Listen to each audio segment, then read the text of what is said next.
what happened in Munich happening again? Well, I think we started today with this fence here and the amount of security that are present. There was no security in Munich. You know, that was one of the terrible things about Munich. There was no security there.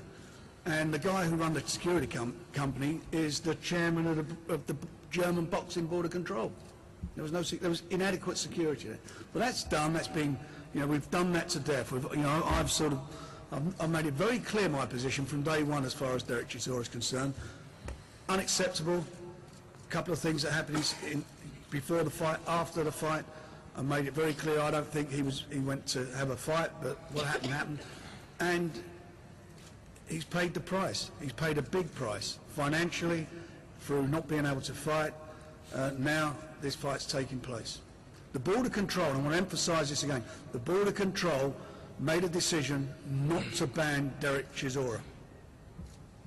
And they made that for a reason. Frank, Gareth Davis, Daily Telegraph. The kind of legality of what's going on notwithstanding, do you not feel that there'll be a widespread perception that you're undermining the authority of the boxing board to govern the sport in this country by going ahead and doing this? No, I don't. I don't think so. No more than probably the German Commission in Germany feel that the board are underestimating their governing their jurisdiction in Germany when they go and send officials out to cover shows for the Austrian Commission and licensed boxers to go there. You know, the Boxing Board of Control had an opportunity to have the appeal. It was their choice, not ours, to push it back. And as I said very clearly, I also have a duty to Dereck Chisora. I'm his manager. He is allowed to box, and I would be in breach of my agreement with him if I didn't arrange a fight for him. You know, this fight's going on. All the boxers, it's going to be correctly medically supervised. It'll be exactly the same as if it were a British Boxing Board of Control fight. So I don't see what the problem is. You know, David Haye, he can be licensed anywhere in the world. He's not banned from boxing. What's the problem? James and Kirby of BoxingFutures.com.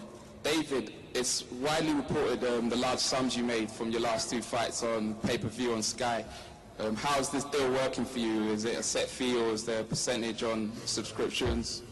I'm happy with what I'm getting paid. I can't go into details of what that exactly is, but I'm happy because I get the opportunity to shut this guy up. You know, I tried to do it in Germany. That obviously didn't work. I didn't hit him hard enough, maybe didn't hit him enough. His people went away. So July 14th, I'll be able to get my money's worth out of him. Can I ask you a question, Gareth? Do you want to see this fight? Well, then so you want to see it. Why shouldn't anybody else want to see it? Do you want to see it? Do you guys want to see the fight? I mean, maybe some of you don't. I want to see it. So what on earth why not? It's licensed. It's legal. But Frank, why didn't you push the board to bring the hearing forwards? I pushed the board to do it. They've told us that they cannot hear it till July. It's not their decision, it's ours. We're all ready. We sent all the bundles out, all his defence bundles out to all the parties concerned, and we were told last week it's been pushed back. So, you know, we're in between the Euros and the Olympics. That means he's going to be out of action to at least October. And, you know, the guy's got to get a living.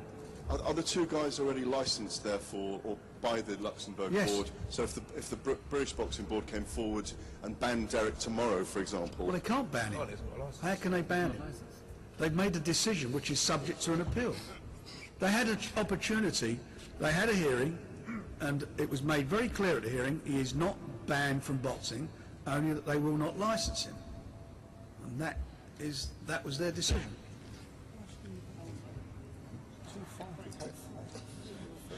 David, Joel Campbell. I can't hear. Alan Hubbard from the Independent on Sunday. Frank, two of your fellow promoters, Barry Hearn and Frank Maloney, say that you staging this fight will kill boxing. It'll be end of the sport in boxing as we know it. What's your response to that? Well, two things. You know, did Barry Hearn, when he formed the breakaway snooker organisation or a breakaway darts organisation against those two governing bodies, did it kill those sports? I don't think so. I think even the BDO, I think they went to court and there was said the players should have a freedom of choice as to which open events they wish to play in. You know, Luxembourg is part of the EU. It's a freedom of movement. The Border Control are members of the EVU, as are Luxembourg, and they recognise each other as governing bodies. And just a point, Barry Hearn, quite a few years ago, won a purse bid for Julian Jackson to defend his title against Harold Graham. And Julian Jackson was found to be blind in one eye when he had his medicals in this country. So Barry took the fight to Spain, and he felt it was in the interest of boxing for a guy who was blind in one eye to fight in Spain. So, you know, we know what Buzzing Baz has to say, and he's got his agenda, and his agenda is if I can't have it, let's rubbish it. David. Well, Frank Maloney, you know, he's a guy when he worked for me and sold a story to the newspaper up in Scotland, The Sun, saying that Scott Harrison was drunk at a press conference, who he managed, and never even told me about it. So I don't need to tell them about boxing. You know, I've supported the Border Control. I've worked very hard with the Border Control and continue to. I'm not against the boxing Border Control. You know, far from it. I'm still supporting them. What I've said, if they want to bring forward the hearing, or if they choose that, you know, Dereck served enough time now, as far as they're concerned, and license him, terrific. It'd be, as well as being under Luxembourg jurisdiction, it'd be under the British Boxing Border Control jurisdiction.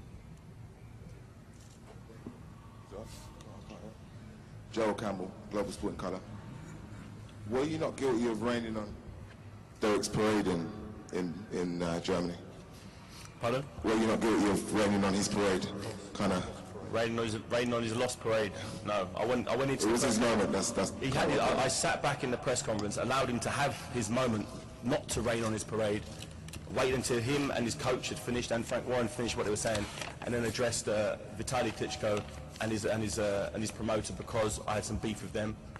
Chisora piped up, telling me he's going to give me 2 slaps, and then he kind of rained on my parade, to be honest, because I was trying to have a conversation with Vitaly Klitschko, asking whether he wanted to do the fight that he'd agreed to, and he pipes up, he gets down, takes his jacket off, all his boys behind him, he gets put on his arse. So he kind of rained on my parade that day. But, you know, it's all worked out well for him. Here he is now getting a payday. You know, if he wouldn't have done that, you know, who knows where he'd be now. As long as it don't rain on the 14th. Frank,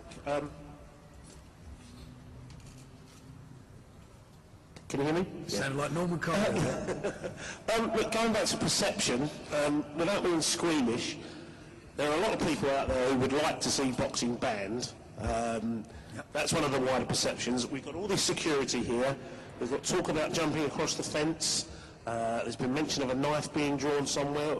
What do you think that means for the perception of boxing for the wider public? I was having a steak. I think where you're coming from there, John, I hear what you're saying.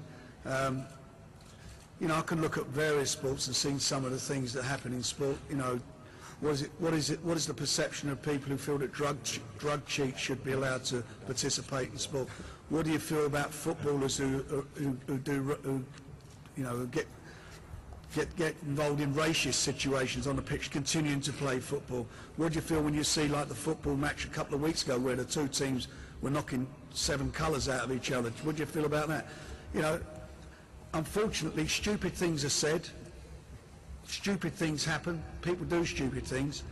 But as I said to you, we've got security here.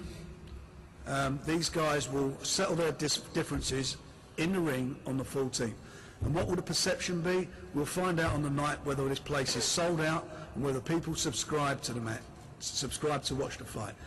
As I say, whatever differences they've got, they'll be settled in the ring. And I'm sure, like all of these fights, after the fight, and they're going to say no, I'm sure that'll be the end of it between them. I think so. Well, or maybe there'll be a return. Who knows? Probably want to do it in MMA rules next time. Yeah. Question for Dereck. Dereck, obviously, the altercation with David has led to this event taking place. Do you feel remorse over what happened with the Klitschko brothers, the slapping and the spitting water in the face of the other brother in Munich in February? You already apologised for that. Oh yeah, did I apologise? Yes, you did. He's already apologised for that. Did I? You know you did. Go on, answer the question. Oh, yeah, you know what? Things happen. So apologise for slapping the heavyweight champion. I apologise for spitting on the heavyweight champion. It's done. Yeah. Let me ask the question, did anyone ask them to apologise after all the fracas happened when they were standing at the back of the hall clapping? Did you seen that video, haven't you? Have you seen it? Vitaly Klitschko standing at the back, standing at the hall, clapping and then shaking David's hand. I didn't see any apologies from them. And I'll tell you what else, I didn't see any apologies from the German Commission for not having any security there. I was doing part-time security on the night and didn't get paid for it.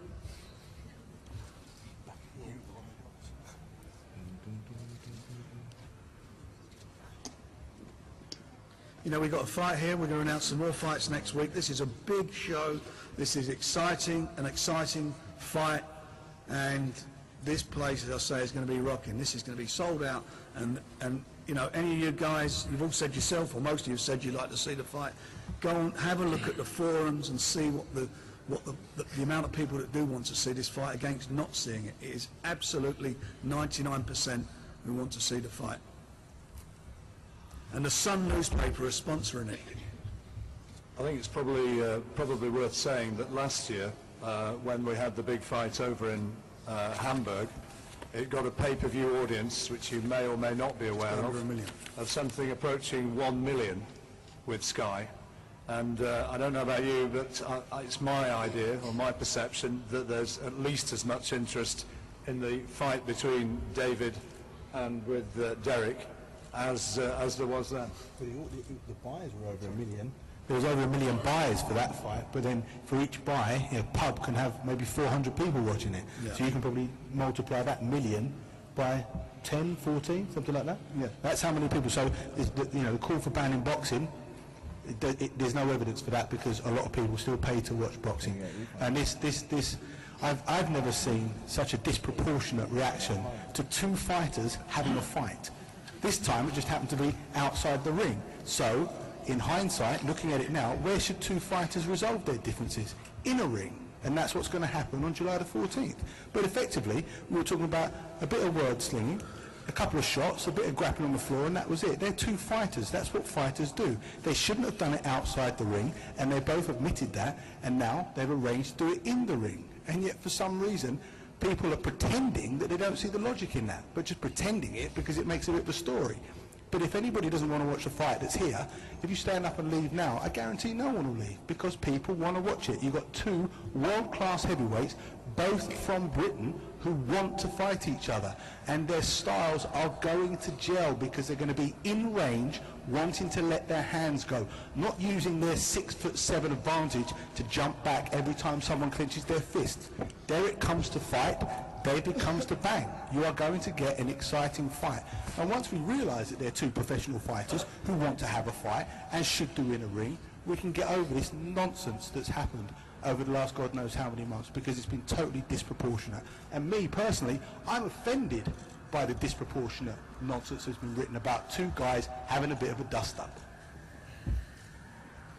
David, Dr. Morton, City AM. It sounds as though the Klitschko fight's the one, the bigger picture for you. Do you think this fight's going to, bring that closer in any way? I don't think it would bring me any further away from it, to be honest. Whether it brings me closer or not, I don't know. But I'm not going to get the Klitschko fight in the summer, so if I haven't got it in the summer, why not keep busy? By the summer, it's been about a year I've been out of the ring.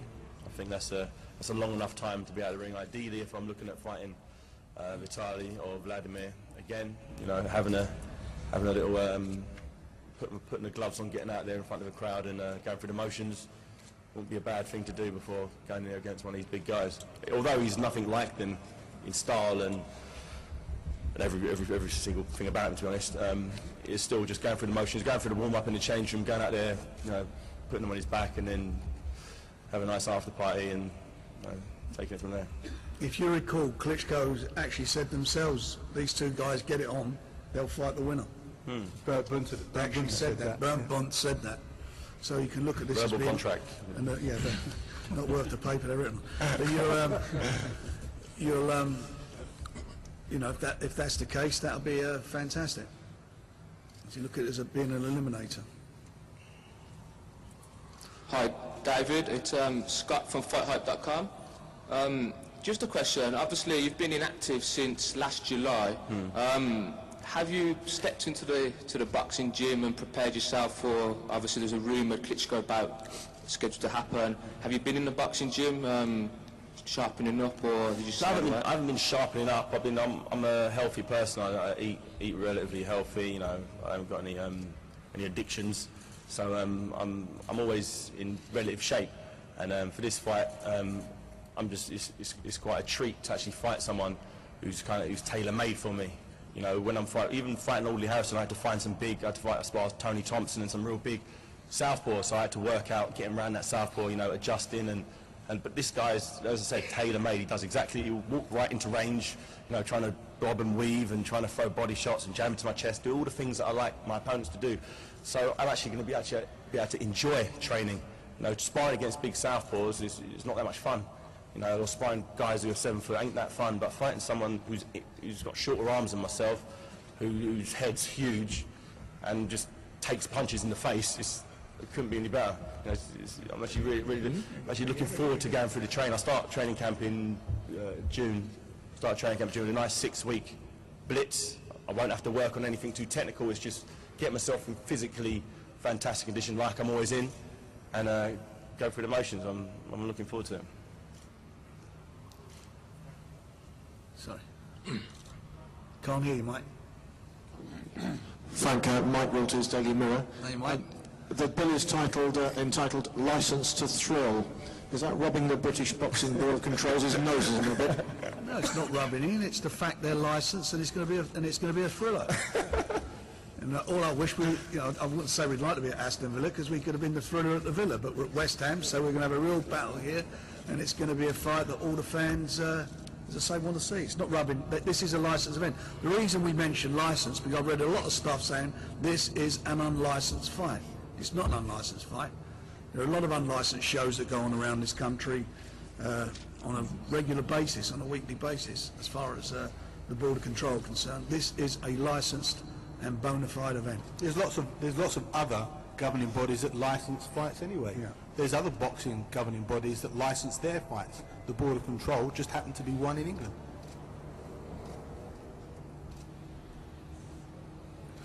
Are there any other questions? Right, well, in that case, we're going to start off by having television interviews with David at this side, so if and radio, of course, so if we could go to that side. And yeah, before that we'll have the head-to-head, so hang about. And then the written media will be over there. So, now for the snappers, we've got the old head-to-fence shots, so I'll go out the way.